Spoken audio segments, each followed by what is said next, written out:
उत्तराखंड में लगातार किस प्रकार से जो पढ़ने वाले छात्र हैं, जो योग्य छात्र हैं, उनका हक हकूक मारा जा रहा है। आज से ठीक कुछ समय पहले हमने आपको एक खबर शहरी विकास की दिखाई थी, जहां पर 1,75,000 रुपए की तनख्वाह पर एक को रखा गया था। जब बेरोजगार संघ ने आवाज उठाई तो उसके बाद उसको वहां से हटा दिया गया।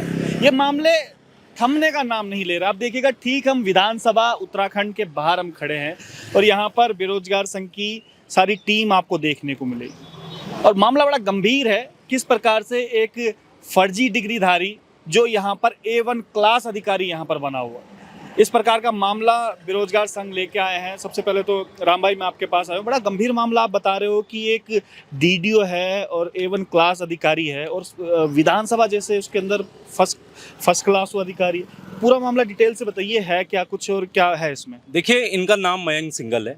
ये विधानसभा में एक तरह से इन पे DDO का चार्ज है। अब DDO क्या होता है? DDO एक तरह से ये होता है कि विधानसभा का जो पूरा बजट होता है वो इसके अंतर्गत आता है, चाहे वो तेल पानी खर्चा जो भी है, विधायकों से रिलेटेड जो भी चीज़ें हैं वो सब DDO के अंतर्गत आता है। इसके अलावा इसके पास एक और पद है, वरिष्ठ प्रोटोकॉल या अधिकारी है, और इनका जो ग्रेड पे है वो है 6600 का ग्रेड पेड। तकरीबन कितनी होगी? तकरीबन लगभग 1.5-2 लाख रुपए इनकी सैलरी होगी। और सबसे बड़ी बात तो ये है कि इतने बड़े ग्रेड पे DDO जैसा अधिकारी, वो भी जो है फर्जी।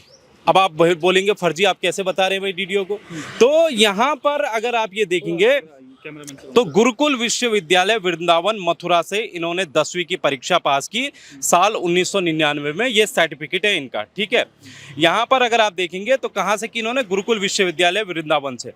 अब गुरुकुल विश्वविद्यालय वृंदन मथुरा कभी भी जो है प्राइवेट परीक्षा नहीं कराता है, ठीक है। साफ सी बात है, गुरुकुल कभी भी प्राइवेट परीक्षा नहीं कराता है। अगर आप यहाँ पर देखेंगे तो यहाँ पर लिखा है वृंदावन प्राइवेट, ठीक है। इन्हीं का नाम है मयंक सिंघल और प्राइवेट। अब मैं इसलिए कह रहा हूं, अब आप पहले 12वीं का भी देख लीजिए, या आप 10वीं है, ये 12वीं का। 12वीं में इन्होंने 2001 में किया था, ये भी इन्होंने प्राइवेट से किया है। कहाँ से? गुरुकुल विश्वविद्यालय वृंदावन मथुरा से। और इन्होंने जो स्नातक किया है वो किया है संपूर्णानंद संस्कृत विश्वविद्यालय वाराणसी से। संपूर्णानंद संस्कृत विश्वविद्यालय में अभी जितने भी आपके दर्शक देख रहे हैं, जरा एक बार संपूर्णानंद विश्वविद्यालय डाल दीजिएगा अपने गूगल पर, देखिए क्या निकलता है। आपको वहां पर हर डिग्री फर्जी नजर आएगी, आपको वहां पर SIT की जांच नजर आएगी, और इसकी जो 10वीं 12वीं की हमने आपको मार्कशीट दिखाई वो सारी भी फर्जी हैं, क्योंकि गुरुकुल कभी भी गुरुकुल ने आज तक अपने इतिहास में प्राइवेट नहीं कराया है, जबकि इन्होंने यहाँ पर प्राइवेट लिखा है। अब मैं ये इसलिए भी कह रहा हूँ क्योंकि उत्तराखंड में 2018 तक SIT जांच हुई थी।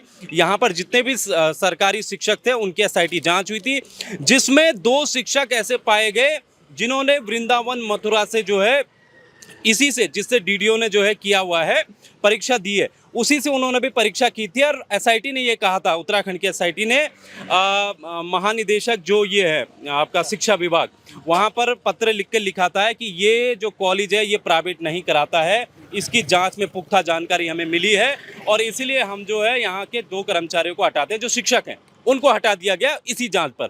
और यहाँ पर इतना बड़ा अधिकारी बैठा है, उसको क्यों नहीं हटाया जा रहा है? अब ये बड़े सवाल उठते हैं कि इससे पहले जितने भी विधानसभा अध्यक्ष हुए, क्या उनकी नज़र इसमें नहीं गई? अभी फिलहाल जो है ऋतुभूषण खंडूड़ी यहाँ पर विधानसभा अध्यक्ष हैं। हमने ऋतुभूषण खंडूड़ी को भी जो है एक तरह से प्रत्यावेदन दिया है कि आप जो है इस पर कार्रवाई कीजिए। आज लगभग जो है 6-7 दिन, 1 हफ्ता हो चुका है, लेकिन अब तक इस पर कार्रवाई नहीं हुई। कब लगा था? नियुक्ति कौन से विभाग द्वारा इसकी हुई है, इसके बारे में थोड़ा जानकारी है? देखिए, ये विधानसभा द्वारा हुई है ये साल, जो हमें पता चला है। हाँ, एक तरह तदर्थ जो नियुक्तियां होती हैं उसके अनुसार यहाँ पर लगा था, और लगभग जो है 2002 के बाद यहाँ पर ये लगा हुआ है, और उसके बाद धीरे धीरे करके प्रमोशन पाता गया। डिग्रियां सारी फर्जी, प्रमोशन धड़ाधड़ मिल रहे हैं। अब वो किसके कृपा से मिल रहे हैं प्रमोशन, वो यही जाने, या तो फिर ये भगवान मालिक है। अब सबसे बड़ा सवाल ये है कि जब हमने ये तो SIT की जांच के आधार पर हमने आपको बताया, उत्तर प्रदेश सरकार ने भी अपने साफ तौर पर कहा है, अपर सचिव है पुलिस सेवा भर्ती प्रोन्नति बोर्ड उत्तर प्रदेश लखनऊ, इसने भी साफ तौर पर कहा है कि जो है हम ये डिग्री को मान्य नहीं है, गुरुकुल मथुरा की डिग्री कोई मान्य नहीं है। इसके अलावा अगर आप देखेंगे तो ये देखिए आप, ये माध्यमिक शिक्षा परिषद उत्तर प्रदेश, इसने भी साफ तौर पर कहा है कि इसकी डिग्री समाप्त कर दी गई है। यूजीसी ने यहाँ तक कहा है कि मथुरा वृंदावन कोई कॉलेज हम मान्य नहीं रखते हैं, इसकी डिग्रियां फर्जी हैं। तो जब इसकी डिग्रियां सारी फर्जी हैं तो एक तरह से ये यहाँ पर कर क्या रहा है? हमारे उत्तराखंड के हम, अरे वृंदावन कहाँ का है? देवबंद सहारनपुर का है।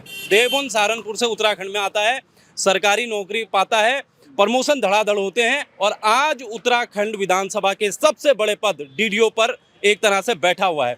हमारे उत्तराखंड के कितने बड़े बड़े यहाँ पर अधिकारी आए, हमारे उत्तराखंड के कितने मेहनती जो है यहाँ पर अधिकारी आए, वो रिटायरमेंट हो गए, लेकिन वो उस पद तक नहीं पहुंचे जिस पद पर ये फर्जी इंसान पहुंच गया। तो ये अपने आप में काफ़ी सवाल जो है होते हैं। बिल्कुल बड़ा संवेदनशील मुद्दा है और हमने देखा है कि किस प्रकार से भर्तियां जो इससे पहले हुई थी, जो बेरोजगार संघ ने आवाज़ उठाई थी, किस प्रकार से भर्तियों में धांधली हुई। लेकिन ये धांधली का भी नया तरीका निकला है, जिस प्रकार से अभी कुछ समय पहले शहरी विकास का भी मामला दिखाया था। 1,75,000 रुपये उसको तनख्वाह मिल रही थी, वो भी मेरे ख्याल से कहाँ का था सुरेश भाई? वो लखनऊ। सुरेश भाई क्या कुछ कहेंगे कि लगातार बेरोजगार संघ तो आवाज़ उठा रहा है, लेकिन जब क्या बेरोजगार संघ आवाज़ उठाएगा तभी कानों में जूं रहेगी? जो इनको नियुक्त कर रहे हैं वो अधिकारी, जो लगातार इनके सीनियर अधिकारी हैं, जो सैलरी जो मिल रही है, क्या वो उनकी जिम्मेदारी कब तय हो गई कि बस बेरोजगार संघ ने मामला उठाया, उसके बाद या तो बाहर कर देंगे या तो फिर इस तरीके से? निश्चित रूप से हम अभी जो विधानसभा सचिव हैं हेमपंत जी, उनसे मिलकर आए और हमने स्पष्ट रूप से कहा है कि इस व्यक्ति का बोरा बिस्तरा यहाँ से समेट दिया जाए, जल्दी से जल्दी इसको बाहर किया जाए। और स्पष्ट रूप से कह दिया कि अगर इस व्यक्ति को यहाँ रखा गया तो हम यहीं विधानसभा के बाहर बैठ जाएंगे। दरअसल यहाँ एक खेल लंबे समय से चल रहा है। विधानसभा के अंदर सिर्फ एक व्यक्ति नहीं, हमने यहाँ की कुंडली खंगालना शुरू कर दिया है और ऐसे अधिकारी न जाने यहाँ कितने होंगे। ये जो व्यक्ति है मयंक सिंघल, इस मयंक सिंघल व्यक्ति की जो है सारी क्वालिफिकेशन जो है एकेडमिक क्वालिफिकेशंस है वो अवैध हैं। और ये हम नहीं कह रहे हैं, ये समय समय पर जो जांचें हुई हैं विद्यालयों से संबंधित, उनमें तमाम उत्तर प्रदेश की सरकार ने इस विद्यालय को अवैध घोषित किया हुआ है। मेरा सवाल ये है सुरेश भाई कि अब ये चलो बाहर भी कर देंगे, इसको हटा भी देंगे, हो सकता है इसको जेल भी भेज दें अगर इसकी फर्जी नियुक्ति पे लगा हुआ है, लेकिन इनको जो अधिकारी जिन्होंने रखा है, जो सैलरी इनको दे रहे हैं, ये शिकायत करने के बाद इससे पहले जो कार्रवाई नहीं होगी, उनके ऊपर कोई एक्शन क्यों नहीं हो पा रहा? जैसे शहरी विकास में आपने इतना अच्छा मामला उठाया था, उसको हटाना ही क्या जो आपने मुद्दा उठाया था उस मुद्दे का अंजाम तक पहुंचा क्या? देखो, शहरी विकास का जहाँ तक मसला है, हमने सचिव को भी कहा है, हमने चुनाव आयोग को भी कहा है, और अगर शिकायत नहीं होती हम लगातार उसको उस पर अपडेट ले रहे हैं। और अगर वहाँ भी अगर इस तरह की कार्रवाई नहीं होती है नीतिका खंडेलवाल पर, तो हम अभी फिर आयोग जाएंगे। और इस मामले में जो ये मामला है, ये असल में दरअसल विधानसभा अध्यक्ष के विवेक पर ये लोग लगे जाते हैं और विधानसभा अध्यक्ष को ही पूरी पावर होती है इनको रखने की, हटाने की। तो विधानसभा अध्यक्ष जो है वर्तमान में ऋतु भूषण खंडूड़ी जी, जो लगातार कह रही थी कि मैंने तो विधानसभा से इतने लोगों को बाहर कर दिया, लेकिन एक ऐसा व्यक्ति जो उत्तर प्रदेश सहारनपुर का रहने वाला है, उस व्यक्ति को आपने अभी तक नहीं हटाया, तो इसके पीछे वजह क्या है? और इससे पूर्व यहाँ पर विधानसभा अध्यक्ष रहे होंगे, क्या उनके संज्ञान में ऐसा मामला नहीं है? और उससे बड़ी बात, 70 विधायक जीत कर आते हैं हमारे यहाँ और इस विधानसभा में जो है बैठते हैं, इस विधानसभा में कार्य गतिविधियां करते हैं, लेकिन उनके संज्ञान में अगर ऐसा मामला नहीं है कि उनके विधानसभा में एक ऐसा व्यक्ति, ऐसा फर्जी व्यक्ति जिसकी तमाम एकेडमिक क्वालिफिकेशन जो है वो अवैध है, और वो व्यक्ति यहाँ हमारे प्रदेश को चूना लगा रहा है। और 1,75,000 की बात आपने शहरी विकास निदेशालय की उतनी ही लगभग सैलरी इसकी भी बनती है। 6600 रुपये ग्रेड पे का ये व्यक्ति जो है एकदम से पूरी तरीके से फर्जी है। और अगर इस व्यक्ति को नहीं हटाएगा तो विधानसभा अध्यक्ष का घेराव हम लोग करेंगे, क्योंकि विधानसभा अध्यक्ष का विवेक है वो किस व्यक्ति पर कार्रवाई करती है, और ये पूरा विधानसभा अध्यक्ष से जुड़ा हुआ मामला है। और ऋतु भूषण खंडूरी जी जो अपने आप को कहती हैं कि मैं तो कोई भ्रष्टाचार को बढ़ावा देने वाली नहीं हूँ, लेकिन उन्हीं की विधानसभा में लगभग 2.25 लाख रुपए का सैलरी का एक व्यक्ति जो यहाँ पर बैठा हुआ है, वो पूरी तरीके से जो है उसकी एकेडमिक क्वालिफिकेशन एकदम से बिल्कुल जो है अवैध रूप से। राम भाई, अभी सचिव से मिलके आए शायद आप लोग, तो क्या कुछ वार्तालाप हुई सचिव से? क्या उन्होंने एक्सेप्ट किया है कि ये गलत है? देखिए, एक्सेप्ट नहीं किया उन्होंने, क्योंकि जब मैंने ये कहा कि भाई यहाँ पर एक फर्जी आदमी बैठा है, तो उन्होंने कहा फर्जी आप कह रहे हैं, हम थोड़ी कह रहे हैं। तो मैंने कहा हम कह रहे हैं कि फर्जी है, आप जांच तो कराइए।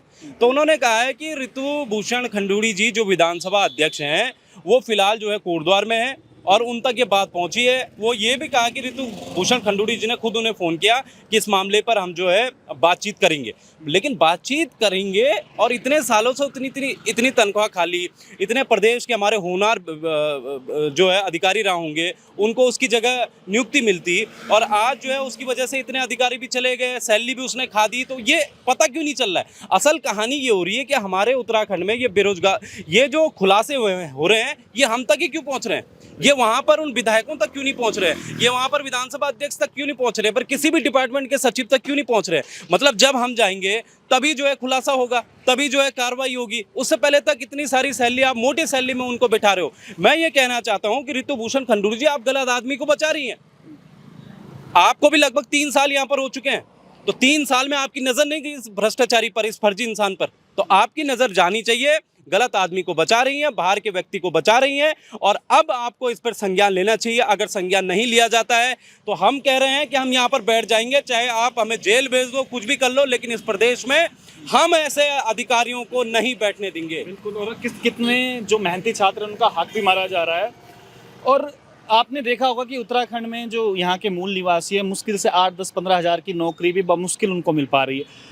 और जितनी भी इस प्रकार के मामले सामने पे आ रहे हैं, या तो कोई लखनऊ का व्यक्ति होता है, या तो कोई जैसे सहारनपुर का होता है, यानी कि अदर स्टेट का होता है। राम भाई, आपसे ये सवाल है कि अदर स्टेट से ये सारे के सारे आते हैं, और आपने जो सवाल भी किया था कि भाई हम तक ये मामले क्यों पहुंच रहे हैं, क्या जो विधानसभा अध्यक्ष है उन तक मामले क्यों नहीं पहुंच पा रहे? तमाम यहाँ पर विधायक है। क्या कारण लगता है आपको कि ट्रांसपेरेंसी नहीं है, या पहुंचते भी होंगे मामले दबा दिए जाते होंगे, इसलिए बेरोजगार संघ को आगे आना पड़ता है? देखिए, मामले दबाए ही जाते हैं, या तो फिर ये सब मिले हुए हैं, एक ही थाली के सब चट्टे बट्टे हैं। हमें तो वही लग रहा है। जब मामले इनके पास जाते हैं तब ये लोग थोड़ा एक्शन लेते हैं, वो भी बाहर कर देते हैं। असल में अगर इस पर कार्रवाई होती है तो जो हमने प्रावधान निकाला है वो ये है कि इसको आजीवन कारावास की सजा इस मामले पे। अच्छा, आप फर्जी नहीं कर सकते हैं, आजीवन कारावास है। और वो भी इनका रिटायरमेंट होने वाला होगा, मुझे लगता है 2-4 साल बाद इनका रिटायरमेंट होने भी वाला होगा। और रिटायरमेंट, अगर ये मामला हम नहीं खोलते तो आज ये रिटायरमेंट होके अपने उत्तर प्रदेश जा चुका होता, पूरी सैलरी, मोटी सैलरी को लेकर वहाँ पर जा चुका होता। लेकिन अब इस प्रदेश में ऐसा बिल्कुल नहीं चलेगा। हमने ये निर्णय लिया, ये फैसला लिया। कितने दिन का अल्टीमेटम दिया है? हमने इसमें जो है 7 दिन का अल्टीमेटम इनको और दिया है कि 7 दिन का अगर मैडम इस पर कार्रवाई नहीं करती हैं तो हम जो है यहाँ पर अपना फैसला। केवल इस पे ही कि जो बाकी इसको नियुक्ति अधिकारी उन पे? पहले तो इस पे कीजिए ना। जो मेन अधिकारी ये है जिसने डीडीओ का चार्ज जिस पर है, आप उस पर विश्वास कैसे कर सकती हैं? पूरे विधानसभा का 125 से 130 करोड़ का बजट है इसके अंडर, जो ये देख रहा है। तो इतने सालों में कैसे इस पर विश्वास कर दिया? इस फर्जी, जो अपनी डिग्रियां फर्जी बना सकता है, वो उत्तराखंड विधानसभा का क्या क्या नहीं फर्जी बना रहा होगा, क्या क्या फर्जी नहीं कर रहा होगा? ये तो एक तरह से जांच का विषय है, जांच होनी चाहिए इसमें। चलिए, यही गनीमत और शायद उत्तराखंड की यही किस्मत है कि लगातार इस प्रकार के मामले आ रहे हैं। और शायद ये अच्छी बात भी है कि कोई है उत्तराखंड में बेरोजगार संघ जैसा संगठन जो लगातार इन मामलों पे बोल भी रहा है और असर भी लगातार हो रहा है। लेकिन अब देखने वाली बात ये होगी कि एक हफ्ते भर में जो ये मयंक, क्या नाम था इसका पूरा? मयंक सिंघल जो है, इन पर कार्रवाई होती है कि नहीं होती, और जो इस प्रकार के मामले आ रहे हैं इन पर लगाम आखिर कब तक लगाई जाएगी, ये देखने वाली बात है। बहुत बहुत धन्यवाद, बने रहिएगा विजय पथ न्यूज़।